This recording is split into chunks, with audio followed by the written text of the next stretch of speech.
तो देखो हम लोग को लुईस डॉट स्ट्रक्चर देखना है H2SO4 का। H2SO4 क्या होता है? Sulphuric acid, highly corrosive acid, है ना। तो उससे पहले तुम लोग को हर एक एटम का जो H2SO4 में प्रेजेंट है उसका इलेक्ट्रॉनिक कॉन्फ़िगरेशन जान लो। उसके बाद जब बॉन्ड बनाओगे तो मज़ा आएगा। और सल्फर में एक्सटेंडेड ऑक्टेट का एक कॉन्सेप्ट है, वो भी समझ में आ जाएगा। चलो हाइड्रोजन में आता है। First element of the periodic table तुम लोग को सबको पता है 1s1 इसका इलेक्ट्रॉनिक कॉन्फ़िगरेशन होता है, ये भी पता ही होगा। 1s1 का ऑर्बिटल डायग्राम, एक एस सबशेल है और उसमें एक इलेक्ट्रॉन है। 1s1 तो एक इलेक्ट्रॉन है, मतलब कितना अनपेड इलेक्ट्रॉन है? एक अनपेड इलेक्ट्रॉन है। इसका मतलब हाइड्रोजन एक बॉन्ड बनाएगा। और सल्फर पे, सल्फर थर्ड पीरियड एलिमेंट है, ऑक्सीजन के जस्ट नीचे, ऑक्सीजन फैमिली में होता है। तो इसका इलेक्ट्रॉनिक कॉन्फ़िगरेशन क्या होगा? इनर्ट कॉन्फ़िगरेशन ऑफ नियॉन, ऐसे लिखना सीखा होगा तुम लोग ने, एनसीईआरटी में ऐसा दिया हुआ है। तो inert configuration of neon and then 3s2 3p4। ठीक है, 3s2 देखो एस सबशेल, उसमें 2 इलेक्ट्रॉन है, 2 p में 3 ऑर्बिटल्स होता है, px py pz, 4 है, तो मतलब 1 2 3 4 4 हो गया। लेकिन तुम्हें पता है एक बात बताऊं, एस में एक्सपैंडेड ऑक्टेट वाला बात बता रहा हूँ। ये जो थर्ड शेल है ना, इसमें पॉसिबल सबशेल्स क्या क्या हो सकता है पता है? एस हो सकता है, पी हो सकता है और डी हो सकता है। सॉरी, ये थोड़ा स्वेट आ रहा है हाथ में। एस हो सकता है, पी हो सकता है और डी भी हो सकता है। ठीक है, सो सल्फर के पास एक 3d भी है जो कि वेकेंट है अभी प्रेजेंटली, तो बना देते हैं। है तो सही लेकिन वेकेंट है। डी में कितना ऑर्बिटल्स होता है? 5 होता है। ये लो 5 बना दिया। ठीक है, सल्फर मैक्सिमम कितना अनपेड इलेक्ट्रॉन्स रख सकता है? देखो अभी 1 2 सॉरी 1 2 मतलब 2 बॉन्ड बना सकता है। सिमिलरली ऑक्सीजन जैसा बनाता है 2 बॉन्ड, 2 अनपेड इलेक्ट्रॉन है तो 2 बॉन्ड बनता है। लेकिन H2SO4 में सल्फर 6 बॉन्ड बनाएगा। तुम लोग अभी बताऊंगा मैं कैसे बनेगा। 6 बॉन्ड बनाएगा। वो कैसे बनेगा जानते हो? ये जो पी और सबशेल का एक इलेक्ट्रॉन इधर से उठ के डी में आके जंप कर जाएगा। ठीक है, जंपिंग ऑफ इलेक्ट्रॉन्स हुआ। ठीक है, अब देखो तो कितना अनपेड इलेक्ट्रॉन्स दिख रहे हैं? 1 2 3 4, मतलब 4 अनपेड इलेक्ट्रॉन है, मतलब 4 बॉन्ड बनेगा। अब देखो 3s सबशेल जो है, इसमें से भी एक इलेक्ट्रॉन यहाँ से जंप करके यहाँ पे बैठ सकता है। तो अब देखो तुम्हारे पास 6 अनपेड इलेक्ट्रॉन है, 1 2 3 4 5 6 अनपेड इलेक्ट्रॉन है। मतलब अब सल्फर सेकंड एक्साइटेड, ये सेकंड एक्साइटेशन हुआ, सेकंड एक्साइटेड स्टेट में 6 बॉन्ड बना सकता है, 6 कोवेलेंट बॉन्ड बना सकता है। ठीक है, ऑक्सीजन में 2d पॉसिबल नहीं है, तुम लोगों को पता है ना। तो 2s और 2p खाली पॉसिबल है सेकंड शेल में।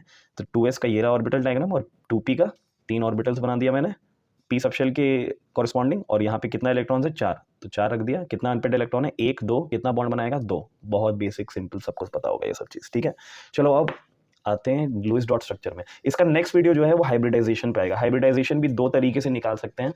मुझे एक और मेरा चैनल है, उस पर कॉमेंट्स आ रहा था कि आप जो मेथड बता रहे हो वो गलत है, ये है वो है। तो मैं 2 मेथड, अब से दोनों मेथड्स बता दूंगा। ठीक है, चलो ठीक है। तो H2SO4 सेंट्रल एटम देखो, हमेशा कोई भी जब तुम लोग और डायग्राम बनाते हो मॉलिक्यूल का, तो सेंट्रल एटम देखा करो। सेंट्रल एटम पता है क्या होता है? सेंट्रल एटम वो एटम होता है जो पहला लेस इन नंबर, जो कम दिख रहा है। कौन सा कम दिख रहा है? यहाँ पे सल्फर कम दिख रहा है। Also more electronegative than others, generally बोल रहा हूँ। ठीक है, यहाँ पे पता है सल्फर से ज़्यादा इलेक्ट्रोनेगेटिव है ऑक्सीजन, बट ठीक है, मोटा मोटी तुम लोग जब डायग्राम बनाओगे ना तो तुम लोग को समझ में आ जाएगा कौन सा सेंट्रल एटम है और कौन सा नहीं है। ठीक है, H3PO4 है, उसमें क्या है? फॉस्फोरस सेंट्रल एटम होगा, है ना। H2CO3 है, कार्बोनिक एसिड, उसमें क्या है? कार्बन सेंट्रल एटम है। तो तुम लोग को वो सब चीज़ समझ में आ जाएगा, देखते देखते देखते देखते समझ में आ जाता है वो सब चीज़। ठीक है, तो चलो अब बनाते हैं। सेंट्रल एटम क्या है? सल्फर है यहाँ पे। और मैंने बताया उसको सेकंड एक्साइटेड स्टेट में हम लोग लेके गए, तब मतलब वो 6 बॉन्ड बना सकता है ना। अब देखो जो भी ऑक्सी एसिड्स होता है ना, एक्सेप्ट फॉस्फोरस, फॉस्फोरस का मैं बता दूंगा बाद में, एक्सेप्ट फॉस्फोरस, ये रूल अप्लाई होता है। Number of H is equal to number of OH bonds.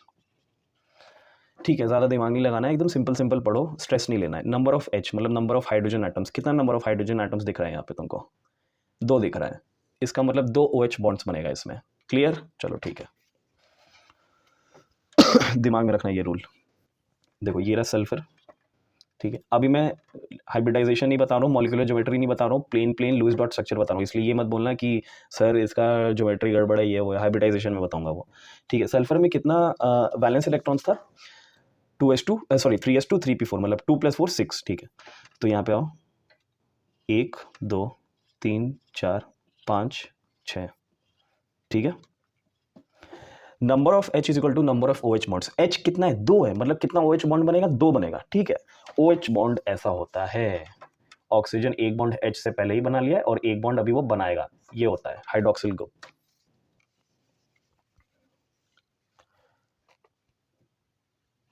ठीक है, अल्कोहल ग्रुप बोल, हाँ अल्कोहल ग्रुप बोलो, ठीक है।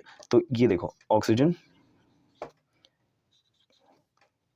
और ये रहा, वो एक इलेक्ट्रॉन यहाँ पे रहेगा, H के साथ एक बनाया हुआ है और 2 लोन पे रहता है उसके पास। इतना इलेबोरेटेड, चलो बता देता हूँ, इलेबोरेटेड ही बता देता हूँ, ठीक है। ये रहा ऑक्सीजन, 2 लोन पेयर है, यहाँ पे एक हाइड्रोजन के साथ बॉन्ड बनाया हुआ है, ठीक है। ये बॉन्ड बना हुआ है, यहाँ भी शो कर देता हूँ, बॉन्ड बना हुआ है, ठीक है। तो देखो कितना हाइड्रोजन था? 2 था, कितना OH बॉन्ड बन गया? 2 बन गया, एक यहाँ पे, एक यहाँ पे, OH बॉन्ड, OH बॉन्ड। क्या क्या हम लोग कंज्यूम कर चुके हैं? 2 H कंज्यूम कर चुके हैं, 2 ऑक्सीजन कंज्यूम कर चुके हैं, 2 H, 1 2 और 2 ऑक्सीजन, 1 2, क्या बचा? 2 ऑक्सीजन इस मॉलिक्यूल में बच रहे हैं। ऑक्सीजन का मैंने क्या बताया? 2 अनपेड इलेक्ट्रॉन होता है और वो 2 बॉन्ड्स जनरली बनाता है। O2 मॉलिक्यूल में ऑक्सीजन 2 बॉन्ड्स बनाता है, ठीक है। O3 में 3 बॉन्ड बनाता है, जो कि थर्ड बॉन्ड कोवेलेंट होता है, वो ठीक है एक्सेप्शनल केसेस होता है। जनरली ऑक्सीजन 2 बॉन्ड बनाता है और यहाँ भी देख रहे हो एक बॉन्ड H से बना हुआ है, एक बॉन्ड सल्फर से बना हुआ है। और कितना अनपेड इलेक्ट्रॉन्स होता है? 1 2 3 4 5 6, 2 बॉन्ड बनाएगा तभी तो जाके उसका बैलेंस कंप्लीट होगा 8 इलेक्ट्रॉन्स का, ठीक है। तो ये रहा 1 2 सॉरी, सिमिलरली यहाँ पे भी उसके पास 6 इलेक्ट्रॉन्स है, 1 2, इसका गिनो 1 2 3 4 5 6 7 8, valence shell complete, 1 2 3 4 5 6 7 8, valence shell complete, complete, duplet complete, duplet complete, octet complete, octet complete. इसका बताओगे? इसका ऑक्टेट से बहुत ऊपर हो गया, देखो 1 2 3 4 5 6 7 8 9 10, ये गिना क्या मैंने? अच्छा फिर से गिन लेते, 1 2 3 4 5 6 7 8 9 10 11 12, इसके पास 12 इलेक्ट्रॉन्स है। लुईस ऑक्टेट रूल फेल हो गया यहाँ पे, जी हाँ बिल्कुल फेल हो गया। लुईस ऑक्टेट रूल एक्चुअली में it's not true in every case. तो इस तरह के मॉलिक्यूल में को जिसमें तुम्हारा सेंट्रल एटम के पास 8 से ज़्यादा इलेक्ट्रॉन्स हो जाता है, उसको तुम कहते हो एक्सपैंडेड ऑक्टेट मॉलिक्यूल्स। क्यों कहा हमने एक्सपैंडेड ऑक्टेट मॉलिक्यूल्स? तुम्हें याद है मैंने उसमें 3p से 3d में शिफ्टिंग कराया था, उसी के वजह से ये हो रहा है, ठीक है। समझ में आ गया? इस तरह के मॉलिक्यूल्स को हम लोग एक्सपैंडेड ऑक्टेट मॉलिक्यूल्स कहते हैं and these molecules do not follow Lewis octet rule. Also इसका थोड़ा सिंप्लीफाइड डायग्राम बना देता हूँ ताकि तुम लोग को थोड़ा ठीक लगे देखने में, कंफ्यूज नहीं हो गया। सिंपल सिंपल बनाओ, ये रहा सल्फर, ये रहा एक ऑक्सीजन, ये रहा दूसरा ऑक्सीजन। मॉलिक्यूलर ज्योमेट्री में मत जाना अभी, नेक्स्ट वीडियो। ये हो गया तुम्हारा H2SO4, ठीक है। और हाइब्रिडाइजेशन वगैरह मॉलिक्यूलर ज्योमेट्री बोल दिया, नेक्स्ट वीडियो। चलो ठीक है, तुम लोगों को समझ में आ गया होगा, नहीं समझ में आया तो फिर से कमेंट करो, फिर से वीडियो बनाना पड़ेगा, फिर से वीडियो बनाऊंगा, कोई दिक्कत नहीं, लेकिन घुसना चाहिए दिमाग में, हर एक चीज़ हर एक पॉइंट घुसना चाहिए दिमाग में। एक्सपैंडेड ऑक्टेट वाला तुम लोग को कॉन्सेप्ट समझ में आ जाना चाहिए, मैंने अच्छे से समझाया है आई गेस। और चलो ठीक है, मिलते हैं नेक्स्ट वीडियो में।